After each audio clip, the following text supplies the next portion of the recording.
5, 4, 3, 2, 1, 0.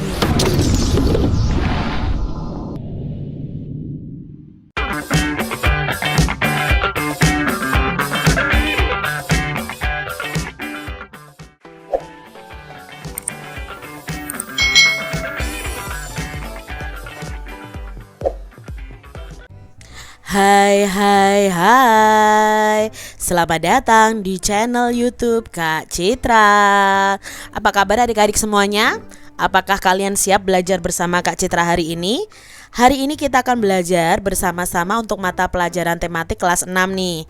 Kita belajar di tema 9, menjelajah angkasa luar, subtema 2, benda angkasa luar dan rahasianya, pembelajaran yang keempat. Mari adik-adik kita belajar dengan penuh semangat ya. Adik-adik perhatikan gambar berikut ini. Tahukah kamu gambar apakah itu? Nah, ini adalah gambar stasiun bumi yang menerima informasi yang dikirim oleh satelit. Nah, stasiun bumi ini terletak di Jatiluhur, Jawa Barat adik-adik. Melalui stasiun ini, data dan informasi yang dikirimkan satelit akan diterima dan diteruskan. Nah, ini ya lebih jelasnya, ini adalah stasiun bumi Jatiluhur.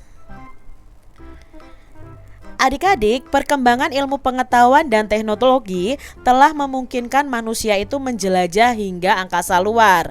Nah, hal tersebut dilakukan untuk memenuhi kebutuhan manusia di bumi yang semakin beragam karena pengaruh dari modernisasi.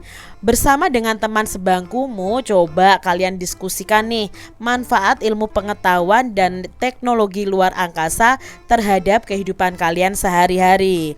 Kalian bisa presentasikan atau kalian bisa laporkan kepada guru-guru kalian kesimpulan yang kalian diskusikan bersama-sama.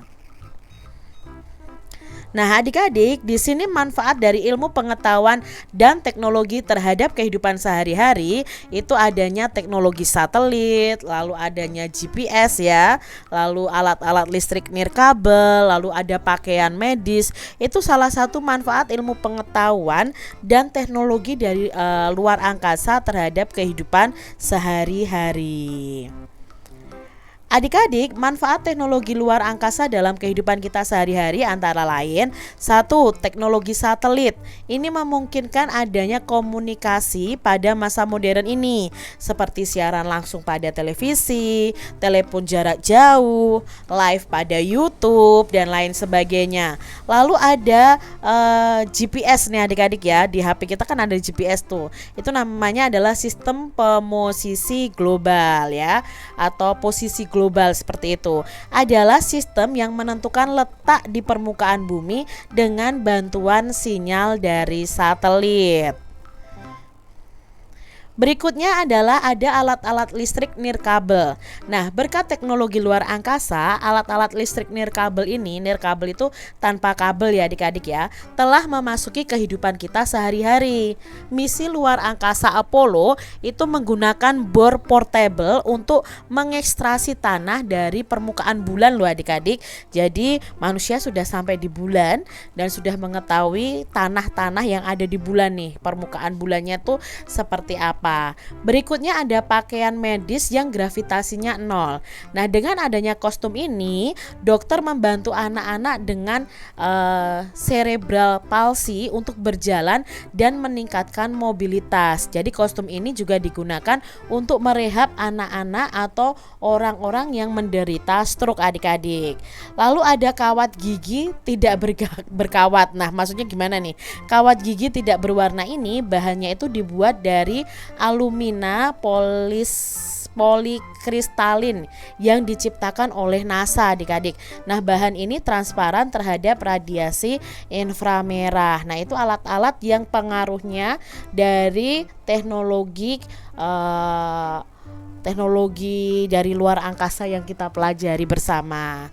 Nah, adik-adik, setiap pengaruh selalu memberikan dua dampak. Pasti ada dampak baik dan ada dampak yang tidak baik. Nah, dengan mengetahui keduanya, diharapkan kita itu dapat menentukan sikap terhadap setiap pengaruh yang ada. Demikian juga dengan pengaruh modernisasi terhadap perubahan budaya yang terjadi di dalam masyarakat, adik-adik. Jika kamu amati di sekitarmu, tahukah kamu apa saja dampak negatif dari modernisasi terhadap perubahan budaya masyarakat kita? Nah, yuk kita cari tahu bersama-sama. Bacalah bacaan berikut sebelum melakukan kegiatan berikutnya. Nah, ini ada dampak modernisasi terhadap budaya masyarakat, adik-adik. Modernisasi itu memiliki dampak negatif dan positif terhadap budaya masyarakat. Salah satu dampak negatif dari pengaruh modernisasi ini antara lain munculnya keraguan terhadap norma dan nilai masyarakat yang telah ada. Nah, hal ini dapat menyebabkan pertentangan antara anggota masyarakat tersebut. Modernisasi itu juga dapat menyebabkan terjadinya kesenjangan budaya. Misalnya, perkembangan teknologi komunikasi melalui penggunaan internet. Nah, apabila masyarakat tidak memanfaatkannya dengan benar, itu dapat menimbulkan potensi masalah loh adik-adik. Komunikasi yang bebas melalui internet misalnya, itu juga bisa menimbulkan masalah atau dampak negatif juga. Jika kebebasan mengakses informasi dan komunikasi ini tidak diimbangi sikap bijak penggunanya, maka teknologi ini justru akan merugikan adik-adik. Masyarakat harus mampu menyaring informasi dengan menggunakan nilai dan norma yang telah dianutnya. Dengan demikian, masuknya paham-paham yang dapat memecah persatuan bangsa dapat diatasi sejak dini. Nah, masuknya budaya luar seperti budaya individualisme, konsumerisme, ya individualisme itu mementingkan diri sendiri. Konsumerisme itu bersikap konsumen, adik-adik, suka membeli ya. Hedonisme itu juga dapat mengancam jati diri bangsa. Individualisme adalah paham yang selalu mementingkan kepentingan diri sendiri. Sedangkan konsumerisme adalah cara pikir atau cara hidup konsumtif yang menggunakan sesuatu tanpa mempertimbangkan kebutuhannya. Dan hedonisme ini adalah paham yang mementingkan kesenangan dan gaya hidup yang hura-hura. Itu tadi adik-adik ya, dampak negatif dari modernisasi. Nah, coba adik-adik lakukan kegiatan berikut ini dengan memperhatikan instruksi yang diberikan ya. Nah, kalian diminta untuk membuat poster nih adik-adik ya. Kalian membuat poster. Nah, posternya itu memuat bagaimana modernisasi ini mempengaruhi gaya hidup dan cara berpikir masyarakat. Lalu di poster ini menjelaskan contoh sikap contoh setiap pengaruh modernisasi yang disebutkan dalam artikel. Nah, tuliskan dan beri gambar nih dengan jelas dan mudah dibaca supaya orang itu tertarik melihat postermu. Nah, ini contohnya ya adik-adik ya, dampak negatif modernisasi terhadap budaya masyarakat. Ini Kak Citra ambil sumbernya dari mikirbaik.com ya. Tadi kan ada dampak pertentangan, konsumerisme, individualisme, dan hedonisme. Kalian bisa kembangkan sendiri nih poster kalian. Adik-adik bersama dengan temanmu sekelompok lakukan kegiatan berikut ini. Nah, kalian menggunakan bacaan tadi di atas, kalian harus melengkapi tabel berikut ini. Nah, ini adalah tabel dampak negatif modernisasi terhadap budaya bangsa dan cari tahu cara-cara mengatasinya. Contohnya nih, dampak negatif modernisasi terhadap budaya masyarakat Indonesia, yaitu ada westernisasi atau gaya hidup kebarat-baratan ya. Lalu bagaimana usahanya? Ya, mengenalkan budaya luhur bangsa sejak dini. Lalu berikutnya ada masuknya budaya asing yang kurang sesuai. Maka usaha yang dapat dilakukan adalah menyaring budaya asing yang sesuai. Masyarakat bergaya hedonisme tadi. Usaha yang bisa dilakukan apa? Ya, berperilaku hidup sederhana sesuai budaya bangsa. Lalu ada dampak negatifnya, lebih memilih produk impor atau produk luar negeri daripada produk lokal. Nah, ini usahanya apa yang harus kita lakukan ya? Memberikan pemahaman tentang arti penting dari nasionalisme atau mencintai produk dalam negeri. Lalu ada dampak negatif yaitu masyarakat lebih konsumtif. Nah, di sini usaha yang dapat dilakukan adalah dengan berperilaku hidup sederhana sesuai dengan budaya bangsa. Lalu dampak negatif dari masyarakat bersikap individualistis atau individualisme. Nah, usaha yang bisa dilakukan adalah kita lebih banyak melakukan kegiatan bersama-sama atau kegiatan yang bersilaturahmi. Adik-adik, ketika kalian membuat poster, nah kalian harus menelaah nih dampak negatif dari modernisasi di atas. Pilih salah satu dampaknya dan cara penanggulangannya untuk dijadikan bahan poster. Nah, poster itu biasanya digunakan untuk mempromosikan sesuatu ke masyarakat sekitar. Nah, contohnya di sini ya. Gaya hidup hedonisme itu bisa tanggulangi dengan gaya hidup sederhana. Misalnya ini adalah contoh posternya adik-adik, poster dampak negatif dari modernisasi dan cara mengatasinya. Berdasarkan kegiatan yang telah kamu lakukan, coba tuliskan kesimpulan nih tentang dampak dari modernisasi terhadap budaya masyarakat kita. Nah, dampaknya ya atau kesimpulannya di sini, modernisasi ini mempengaruhi gaya hidup dan cara berpikir dari masyarakat modern. Namun masyarakat itu harus mampu menyaring mana yang sesuai nilai dan norma yang telah dianutnya. Adik-adik, salah satu pengaruh negatif yang harus diwaspadai terhadap budaya masyarakat kita adalah individualisme atau mementingkan diri sendiri. Nih ya, mereka berkumpul tapi mereka asik sendiri ya. Itu individualisme adik-adik. Pernahkah adik-adik mengalami peristiwa seperti itu dalam kehidupan sehari-hari?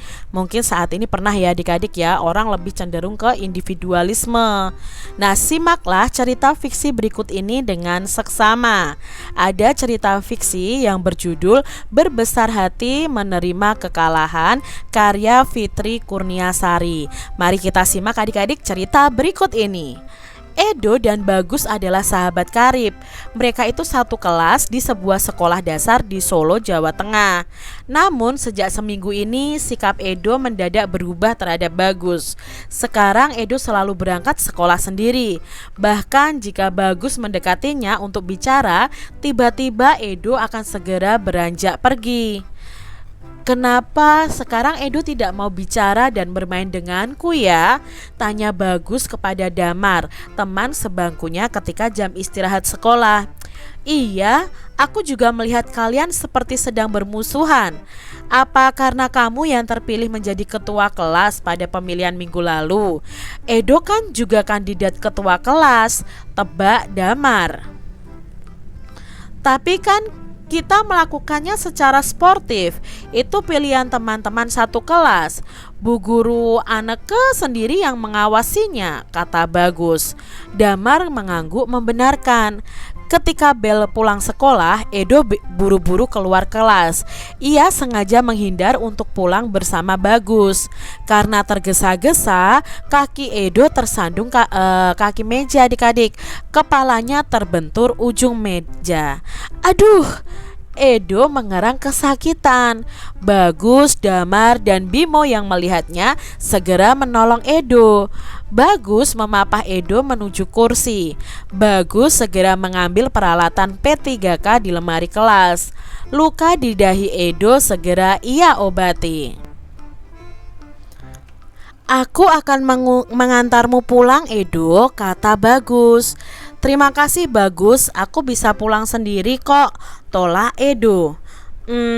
Kenapa belakangan ini kamu selalu menghindariku, Edo? Apa salahku? Bukankah kita berteman sejak lama?" tanya Bagus. Edo menunduk, ia lalu menghela napas. "Sebenarnya aku tidak bisa menerima kekalahanku waktu pemilihan ketua kelas. Aku iri kepadamu, Bagus. Sebagian besar teman-teman lebih memilihmu daripada aku. Padahal sedari dulu aku yang ingin menjadi ketua kelas," jelas Edo. Aku tidak ingin bermaksud menggesermu yang biasa menjadi ketua kelas, Edo. Aku ikut menjadi kandidat ketua kelas karena pilihan teman-teman, termasuk kamu kan, Do, kata Bagus. Edo ingat, waktu itu memang ia yang mengusulkan nama Bagus untuk ikut menjadi kandidat. Saat itu Edo sangat yakin ia yang akan terpilih menjadi ketua kelas, bukan Bagus. Saat itu Edo sangat yakin ya adik-adik ya, karena dia sudah berkali-kali dipilih menjadi ketua kelas. Bukankah saat itu kita melakukan pemilihan secara terbuka dan jujur, dong? Ingat kata Bu Aneke, kita itu harus sportif. Yang tidak terpilih harus berbesar hati, mau memberikan kesempatan kepada yang lainnya. Damar menimpali. Bu Aneke juga bilang, dengan bersikap sportif sebetulnya kita sudah menjadi pemenang. Menang karena mampu menunjukkan kebesaran jiwa untuk menerima kekalahan, tambah Bimo. Edo mengangguk, kemudian menyalami Bagus. Maafkan aku, Bagus. Sekarang aku sadar bahwa sikapku menjauhimu adalah salah besar. Kamu sahabat terbaikku, Bagus, kata Edo. Edo dan Bagus pun bersalaman erat. Damar dan Bimo tersenyum melihatnya. Itu tadi adik-adik ya, kisah Bagus, Edo, Damar, dan Bimo. Adik-adik, apa nih pendapat kalian tentang cerita tersebut? Apakah kamu dapat memahami isi ceritanya? Nah, kamu dapat memahami isi ceritanya itu melalui gambar yang kamu buat sendiri sesuai imajinasi kalian berdasarkan bacaan tersebut. Berdasarkan cerita fiksi di atas, kita akan melakukan kegiatan berikut ini secara mandiri adik-adik. Ya, bagilah cerita di atas menjadi 3 bagian, yaitu awal cerita, tengah cerita, dan akhir cerita. Nah, contohnya seperti ini adik-adik. Awal ceritanya, Edo dan Bagus adalah sahabat karib. Namun, seminggu ini sikap Edo mendadak berubah terhadap Bagus. Lalu cerita di tengahnya apa? Oh, cerita di tengah atau permasalahan di tengahnya itu Edo tergesa-gesa ingin pulang, lalu tersandung kaki meja. Nah, Bagus, Damar, dan Bimo itu segera menolongnya. Lalu di akhir cerita itu Edo mengaku tidak bisa menerima kekalahan pada waktu pemilihan ketua kelas. Lalu akhirnya Edo itu meminta maaf kepada Bagus. Nah, adik-adik, bacalah kembali nih cerita tersebut ya. Lalu kalian bayangkan ya, dalam cerita ini lalu kalian buat sebuah gambar berseri yang menjelaskan cerita tersebut. Contohnya ini adik-adik ya, Kak Citra ambil dari mikirbae.com ya. Sikap Edo berubah terhadap Bagus. Lalu Edo jatuh tersandung meja. Bagus menolong Edo. Edo lalu meminta maaf. Kini mereka bersahabat kembali. Ini contoh dari gambar berseri sesuai cerita tadi. Kalian bisa buat sesuai dengan imajinasi kalian adik-adik. Nah, usaha untuk mempertahankan dan meningkatkan persatuan dan kesatuan bangsa itu merupakan tanggung jawab setiap warga negara. Salah satu sikap yang perlu dikembangkan adalah sikap tenggang rasa dan solidaritas yang merupakan salah satu asas dari wawasan Nusantara adik-adik. Nah, sikap mementingkan diri sendiri merupakan salah satu sikap yang bisa mengancam usaha persatuan dan kesatuan bangsa. Nah, dapatkah adik-adik menemukan peristiwa di sekeliling kalian yang dapat mendukung persatuan dan kesatuan bangsa kita? Nah, yuk kita cari tahu bersama-sama adik-adik tentang pengambilan keputusan bersama sebagai peristiwa persatuan dan kesatuan. Nah, keputusan adalah segala sesuatu yang ditetapkan berdasarkan berbagai pertimbangan dan pemikiran. Termasuk di dalamnya itu pertimbangan dan pemikiran untuk mencapai tujuan dari keputusan. Nah, keputusan bersama adalah keputusan sekelompok orang untuk mencapai tujuan tertentu adik-adik. Nah, tentu saja keputusan ini akan menjadi lebih rumit. Mengapa demikian?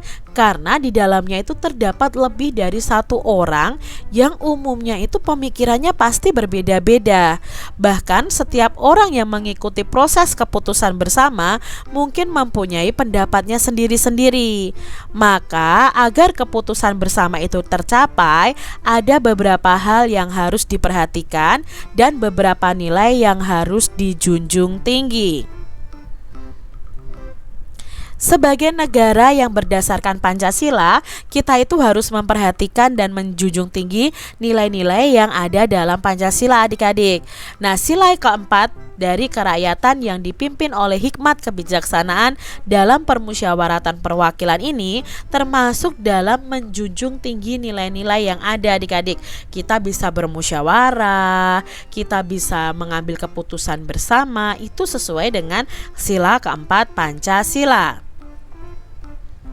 Beberapa hal yang harus diperhatikan dalam mengambil keputusan bersama. Yang pertama, semua peserta itu dalam pengambilan keputusan bersama harus memahami mengenai apa dan tujuan keputusan bersama yang akan diambil.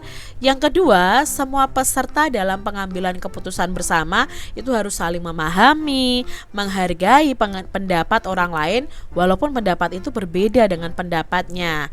Nah, berikutnya kita itu harus lapang dada, menerima masukan dalam bentuk kritik, usul, dan saran dari peserta lain. Dan berikutnya adalah semua peserta itu tidak boleh memaksakan kehendaknya untuk dijadikan sebuah keputusan bersama. Itu tidak boleh dilakukan ya, adik-adik. Nah, adik-adik tentu kamu pernah mengalami hal tersebut ya. Nah, dalam kegiatan melibatkan musyawarah untuk mencapai mufakat, misalnya kerja kelompok, itu kan juga musyawarah, adik-adik. Berdasarkan artikel di atas, coba kalian cari tahu bagaimana peristiwa persatuan dan kesatuan itu terdapat dalam peristiwa pengambilan keputusan. Nah, kalian juga bisa jelaskan bagaimana sih peristiwa itu berhubungan dengan sila-sila Pancasila. Nah, adik-adik, buatlah sebuah tabel yang berisi atau menjelaskan sikap-sikap apa saja yang diperlukan dalam musyawarah dalam rangka meningkatkan persatuan dan kesatuan. Lalu sebutkan juga sikap yang dapat mengganggu atau mengancam terciptanya persatuan dan kesatuan tersebut. Nah, contohnya di sini adik-adik ya. Ini adalah sikap-sikap musyawarah yang mendorong persatuan dan kesatuan, yaitu menghargai pendapat orang, tidak memaksakan pendapat kepada orang lain, mengeluarkan pendapat dengan baik dan sopan, menerima keputusan musyawarah dan melaksanakan keputusan dengan penuh tanggung jawab. Lalu sikap dalam musyawarah yang tidak mendorong persatuan adalah menyela pembicaraan orang ya, memaksakan pendapat ketika musyawarah, tidak menghormati pendapat orang lain, menolak hasil keputusan musyawarah ya, melakukan walk out atau keluar karena tidak setuju dengan pendapat peserta yang lain.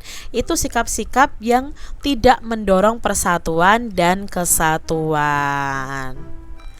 Nah, peristiwa pengambilan mufakat secara musyawarah merupakan salah satu peristiwa persatuan dan kesatuan dalam masyarakat. Peristiwa tersebut dapat mempersatukan masyarakat untuk mencapai tujuan bersama. Nah, lakukan kegiatan berikut bersama dengan teman kelas kalian, adik-adik. Tentukan dulu satu tema musyawarah ya, misalnya untuk mengerjakan suatu proyek bersama. Contohnya temanya dalam musyawarah adalah menyelenggarakan lomba membuat poster cinta tanah air dan bangsa di sekolah, atau tentang menyelenggarakan kerja bakti sosial di rumah-rumah ibadah di sekitar sekolah, atau temanya menyelenggarakan kegiatan jalan bersama untuk aksi cinta Indonesia. Pilih salah satu temanya adik-adik ya. Lalu pilihlah satu atau dua orang yang akan memimpin musyawarah. Pilih juga satu orang yang akan mencatat hasil musyawarahnya. Lalu hal-hal yang dimusyawarahkan apa? Nah, hal-hal yang dimusyawarahkan adalah tujuan kegiatan tersebut.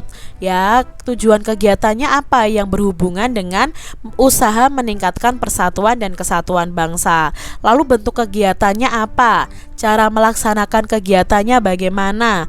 Lalu pembentukan panitia pelaksanaan kegiatannya seperti apa? Pembagian tugas setiap bagian kegiatannya bagaimana? Nah, itu bisa kalian musyawarahkan bersama. Nah, di akhir kegiatan, maka setiap siswa akan melakukan refleksi terhadap proses musyawarah dengan menjawab pertanyaan berikut ini. Menurut kalian bagaimana sih proses berjalannya musyawarah? Perbedaan pendapat apa saja yang telah muncul saat kalian bermusyawarah, dan bagaimana cara pencapaian mufakat dari perbedaan pendapat tersebut. Nah, adik-adik, bagaimana sih peran pemimpin diskusi? Nah, sikap dan keterampilan apa saja yang kalian bisa tahu nih yang diperlukan untuk menjadi pemimpin diskusi? Lalu apa sih peran dari pencatat kegiatan musyawarah, dan sikap serta keterampilan apa saja yang diperlukan untuk pencatat kegiatan musyawarah? Nah, bagaimana peran dan tanggung jawab peserta musyawarah bisa kalian diskusikan bersama-sama? Adik-adik, kesimpulan apakah yang dapat kita buat tentang kegiatan musyawarah yang mempengaruhi persatuan dan kesatuan masyarakat? Nah, kesimpulannya adalah bahwa dalam setiap musyawarah harus diliputi dengan semangat gotong royong, kekeluargaan, lalu mengutamakan kepentingan bersama sehingga hasil musyawarah tersebut makin mempererat persatuan dan kesatuan. Nah, adik-adik, di sini ada beberapa pertanyaan yang akan kita jawab bersama. Bagaimana sih peran ilmu pengetahuan dan teknologi luar angkasa dalam mempengaruhi cara pikir dan perilaku orang-orang di sekitar kita? Nah, peran ilmu pengetahuan dan teknologi angkasa luar atau luar angkasa ya sangat penting, karena dengan teknologi luar angkasa akan memudahkan manusia memenuhi kebutuhannya. Bagaimana pandangan kalian tentang kemajuan teknologi saat ini terhadap kegiatan belajar kalian? Lalu sikap apa saja yang harus kalian kembangkan untuk memanfaatkan kemajuan teknologi di sekitar kalian? Nah, kemajuan teknologi itu sangat berpengaruh dalam proses belajar ya, kegiatan belajar kalian. Seperti contohnya, ini kalian belajar di rumah, lalu kalian bisa melihat di YouTube pembelajarannya Kak Citra. Itu karena kemajuan teknologi. Nah, karena akan apa? Mempermudah untuk mendapatkan informasi yang dibutuhkan. Sikap yang perlu dikembangkan ketika kita menggunakan teknologi yaitu adalah sikap hati-hati dan teliti dalam memilih informasi. Adik-adik, bacalah kembali nih cerita fiksi tentang kunjungan Rima di Lembang pada pembelajaran sebelumnya. Nah, jika kamu menjadi Agatha, sikap apa yang harus kamu kembangkan untuk mengatasi masalahnya? Nah, sikap yang harus dikembangkan untuk mengatasi masalah Agatha adalah ingin tahu dan peduli agar menemukan rombongannya. Jadi bisa mencari tahu nih orang-orang di sekitarnya untuk membantu dia kembali ke dalam rombongannya. Bagaimana sikap itu berpengaruh terhadap persatuan dan kesatuan dalam kelompoknya? Nah, sikap ingin tahu dan peduli itu sangat berpengaruh pada persatuan dan kesatuan dalam kelompoknya. Dengan sikap peduli, masing-masing anggota rombongan akan saling mengingatkan. Demikian tadi adik-adik pembahasan kita di tema 9, subtema 2 pembelajaran yang keempat.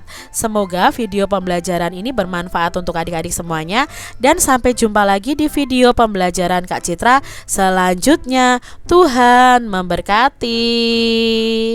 Jangan lupa tekan tombol subscribe, lalu tekan loncengnya, tekan juga tombol like, lalu share ke media sosial kalian.